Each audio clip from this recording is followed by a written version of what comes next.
He doesn't talk much about himself. He's quite busy, like a busy person. I would say that at some point in time, he got to know that he likes to carry girls, like, and he smokes, he drinks, and takes drug also. So I don't know deep about him. His character, he gets angry easily. He has issue with his wife. So, but his children is what is targeted as family man. He wasn't into happy married life or something. He was just more of catering for his kids. I can't remember some of his friends that I met, but like remember their faces kind of really or their names. But I've met two people that I said friends something. I don't have 10 million in my bank account. So I have like 400 or 500 accounts. Michael gave me his laptop. He had two laptops, so I told him that I wanted laptop, so he gave me one, and that was what I sold to get the money. So it's a Mac Pro. I wasn't doing nothing when I was with him anymore. I was getting more from the him than doing the ushering, so there was no need ushering. Ushering can be 15K, 20K. It gives me more than the ushering. The apartment where it was said it was leaking. So then they said I should book. They said it was free and I too was free. So like let's then see. It was Sunday on the 13th June. I decided to check online about the shortlets because it said that I didn't want hotel. There will not be Netflix or like it will not be fun like being in the house or something. So that was when I decided to check for a shortlet. So I sent it to him and he said it was okay. Then he said I should go check the place out. So I checked it and it was okay. Then he made payment. He sent 105. That was for like 4 days. After I paid the money, so after like 1 hour, he came. When he came, then we went to get food. We went out to eat and also get drinks. And we're just indoor watching movie, drinking, smoking. He woke up before me, but I was still feeling sleepy and dizzy because of the smoke, drink, and the drug. So he asked what I need, like what we need. So I was like, um, we need to buy food and drug because the drug that we brought already finished. He sent the money to their account. Why the other one? He gave me the card because I was trying to make payments and it didn't go through. So he gave me the card. I didn't have access to his card, but I know the PIN code. Before I was leaving, he stood up to lock the door. But when I got in, I was knocking. As there was no answer, I opened the door was already open, like it wasn't locked, and the duvet was on the floor plus pillows. The couch was facing the door, and the bed was stained with blood already, and the floor where it was blood, and then music was on, the TV was on. The room was already disarranged, like someone broke in. Then I saw him on the floor. I didn't know what to do. I took my things with his thing and left. I was afraid. I didn't know if I have raised alarm, they would have arrested me for doing it because I and him were just the only people in the room. I was, I just left.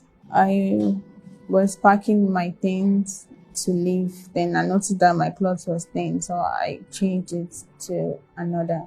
I took the bag that contained his ID and documents, bank statements.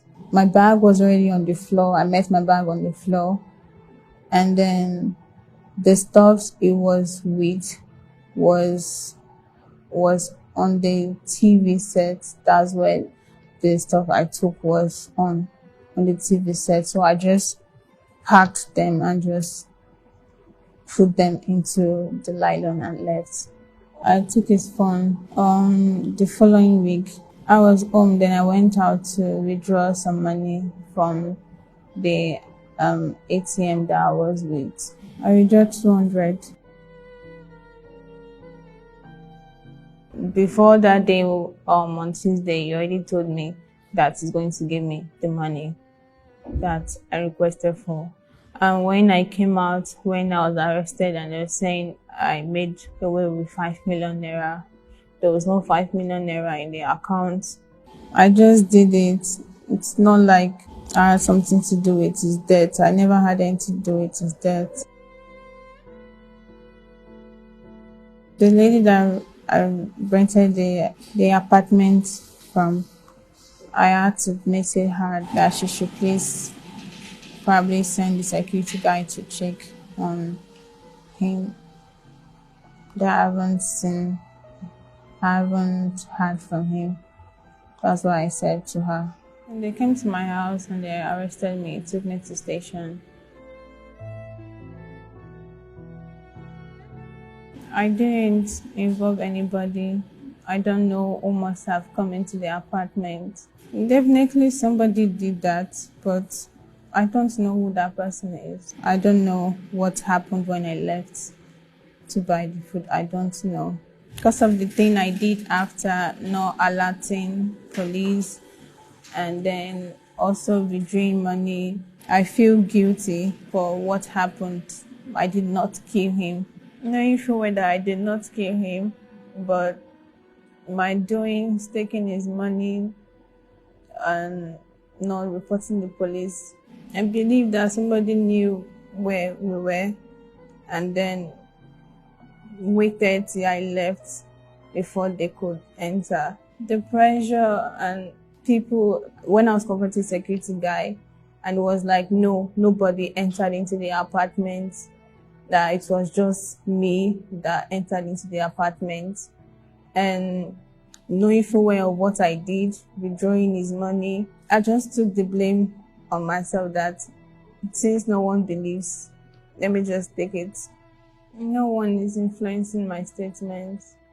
I've not spoken to anybody, my relation or anybody. I've just been in the self since. Viewers may observe that the story the suspect recently told journalists during the parade about how she allegedly killed Mr. Usifo Ataga at the press briefing is at variance with the one she shared with crime fighters in our exclusive interview. Because of the contradicting statements made by the suspect, Chidinma Adora Ojukwu, crime fighters decided to speak further on this matter with the Commissioner of Police to clarify some areas of doubt as it concerns police investigation. This is what CP Akim Odumosun had to say. That is the trait of an average criminal. She was here, we recorded all her. So at State CID, the night she was arrested, now we recorded all her. So even the lady that rented the place to her, now we recorded everything now. So we have that in, because if she now saw, I think something as an afterthought, then if it's going to prove out. But anybody thinking that police, so maybe trying to give her a pledge or something, that person is saying it out of mischief. And it's highly discouraging. For us to have risked our life, to have carried out our professional callings now in getting her, instead of the action, what we have done now, being appreciated and being encouraged to get further. So maybe it's just a way of distracting police that when it's okay, when we castigate police, so then police will be discouraged. We're not able to go on long. No, we'll never be. So we are not leaving any stone unturned. We are not leaving any lead unfollowed. Any lead that we get. Crime fighters also sought to speak with the adopted father of the suspect, He was reluctant to make statements on camera.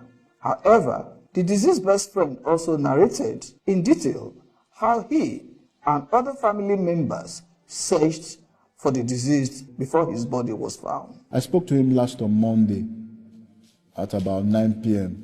It was a public holiday. So on Tuesday, I was on my way to his house in Banana Island in Ikoyi. When I left my house, I started calling him. And Usifo is somebody that if he misses your call, he calls you back immediately. I was calling him before, from VGC to maybe Lekki Phase 1. I called maybe like 6-7 times. He did not pick his call. He did not call me back. Then this was about maybe 2 o'clock in the afternoon. Then at about between Lekki Phase 1 to Banana Gate, I called maybe like another 15 times because I would need a code to get into the estate. So when I got to the gate, he still was not picking, so I called somebody else to give me a code. So I entered the estate. When I got to his house, I didn't even enter from the gate because there's a transparent gate. I saw that the Hilux his Toyota Hilux was in the front of the house, but the Range Rover was not there. So I called his PA, where is Usifo. He said that he came to Banana that morning. The cook told him Usifo went out, left the house on Sunday, and was not back at that Tuesday morning.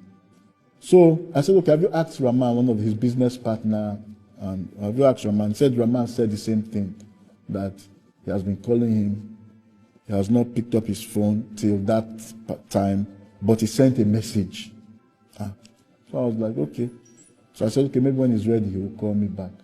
I now got to VGC. I now met Gambo and the partner, Rahman. I said, show me the messages. So they showed me.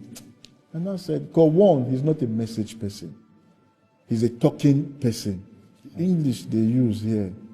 You see, if I won't use this kind of English to reply, something is wrong. I don't think this is Usifu. So we now decided that, okay, in the morning, the next day, we'll try and do a search.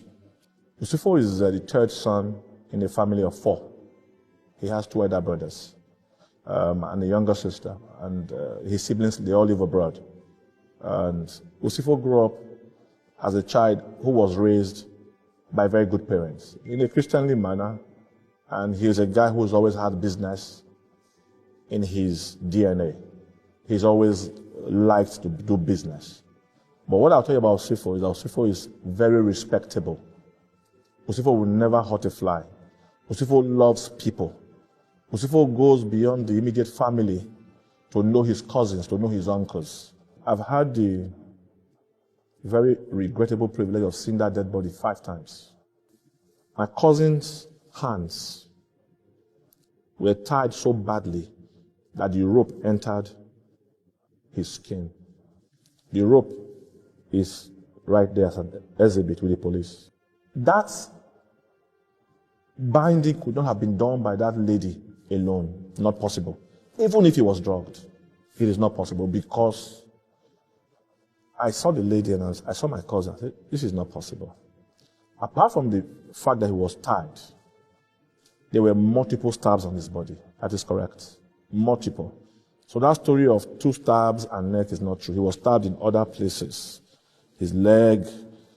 In fact, in Yaba mortuary, the attendants were so dramatic that they told us clearly, the stabbing here was so bad that it's a hole. The guy stuck his 2 fingers into my cousin's body in my presence. I am serious. The Doppler vein, he was stabbed here deliberately. So because he was just stabbed on the neck, no, he was stabbed on the Doppler vein twice.